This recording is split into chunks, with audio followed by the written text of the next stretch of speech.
Day 4 of Star Wars week. Actually, it's still day 3, but tomorrow is Christmas Eve. Well, today is Christmas Eve, and in Sweden, people celebrate Christmas Eve and not Christmas Day. And I personally don't celebrate Christmas because I don't really do that stuff. My family do, and I'm still gonna meet up with my family for the holidays, and you all know that fun stuff. So I'm recording it today.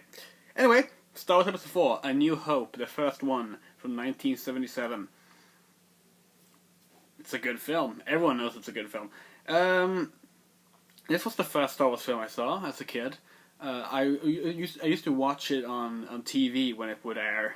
I think I might have had it recorded as well on VHS. And I watched the original pre-special edition versions, which I guess would be the same as the first VHS releases. So it was still called Episode 4, but it was it's a really good film, and watching it now as an adult and looking back at it, it's still really good. It holds up surprisingly well for a film from the 70s. For this rewatch, I watched the latest release, the Blu-ray remastered and added scenes and all that stuff. And I know that's not the popular thing to do, but honestly, I kind of like that version. I like a lot of the additions. I mean, I know people really don't like the whole Greedo shooting first thing, and I personally don't care either way who shoots first.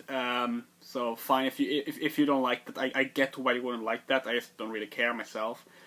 But some of the other additions to things, I really do like the Jabba scene. I think the Jabba scene is a very this is a fun part of the film. It's not important. It doesn't add that much. It makes Han a bit of a more entertaining character, because quite honestly, he's very unlikable in this film. I find it. He's meant to be like the asshole you kind of like, but he's very unlikable for the most part of the film because he's just whining. And it works when you watch all the films together because he grows out of it. But when you view this as its own singular film, it gets kind of grating. And his turn at the end, where he comes out as a good guy and saves the day, yeah, okay, yay, he wasn't a total douchebag, but it's still eh. You know, so it's seeing him, seeing him talking to Jabba in that scene and making fun of Jabba and doing the whole thing directly to Jabba. To me at least, that kind of humanized him and made him a bit more entertaining of a character. So I liked that addition. I liked it as a kid when the special edition released. And I like it as an adult. I don't know. Are there any other major changes in the house version? There's some added scenes extended cuts of Mos Eisley and stuff like that I think are nice. If you don't, it's fine, really. But overall, the film holds up well.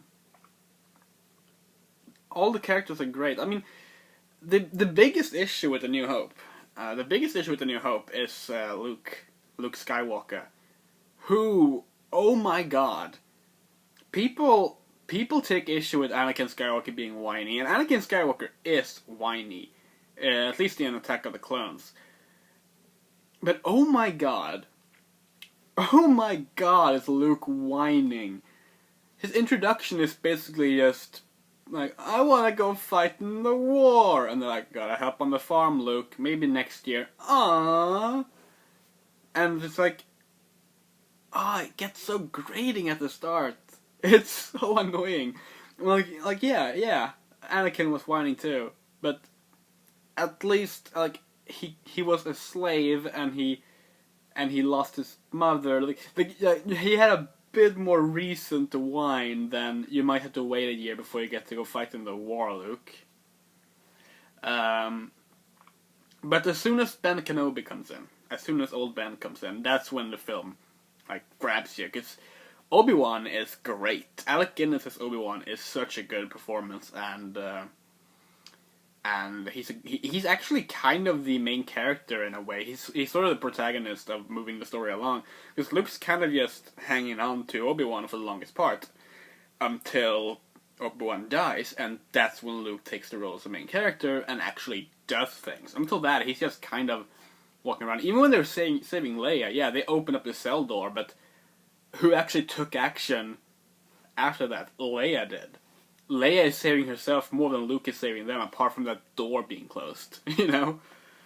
Which, honestly, you know, I'm pretty sure Leia could have escaped somehow. She seems pretty capable of handling herself. And of course, there's Darth Vader. Darth Vader, David Prowse, and James Earl Jones. Such an amazing job as Darth Vader. His introduction on the at the start is just so good, and his fight with Obi-Wan, it's good. It's like this film is just a bunch of good together, and it's really entertaining. It does have some slow parts to it. Some of the build-up doesn't really have enough payoff to warrant existing. And honestly, the scenes between Obi-Wan's death and the attack on the Death Star are really boring. And like you have this scene like with the reunion with between Luke and Biggs, for example, which would have been fine if the other scenes with Biggs and the extended talking about Biggs that was in the it wasn't meant to be in the film had been there, but it's just like this one mention of Biggs, like, oh, I want to go to the academy with Biggs. Then no mention of Biggs for 2 hours, and like, oh, hi, Biggs, and it's like, oh, I'm glad he's here, I guess. But I mean, that's nitpicking. It's nitpicking because the film is really good. The effects are, for the most part, okay. They don't hold up superbly. The enhanced editions actually kind of ruin some of them because they still haven't fucking fixed the color correction of the lightsabers, and I don't understand why. Because it's not a hard thing to fix. Like, I'm pretty sure every fan editor ever has done it. So, yeah. I don't know. But, General Tarkin, not General, Grand Moff Tarkin, that's a character I really like in this film, because he's a great bad guy. He's a bit underused, and it's a shame he dies. But when, having now, I'm currently watching the Clone Wars cartoon, which I might have to do a video on that at some point as well. But I also watched that, and I watched Rebels, and seeing Tarkin prior to 4, and sort of the build-up towards that has made me really like Grand Moff Tarkin a lot, like a whole lot. Like I mean, he's still an awful, evil person, but like, I like him. He's cool. I kind of wish I had a Grand Moff Tarkin figure, but I don't. Oh my god, that screen just went blue. I'm so sorry. I'm moving the mouse. There we go. Here we go. I really should use something else as my front light than my monitor, but I don't have anything else to use. Anyway, I'm just rambling now. Episode 4 is as great as it ever was. It's still a lot of fun to watch. Whether you like it without the additions from the special edition or not, I think we can all agree it's a really good film. And I don't know.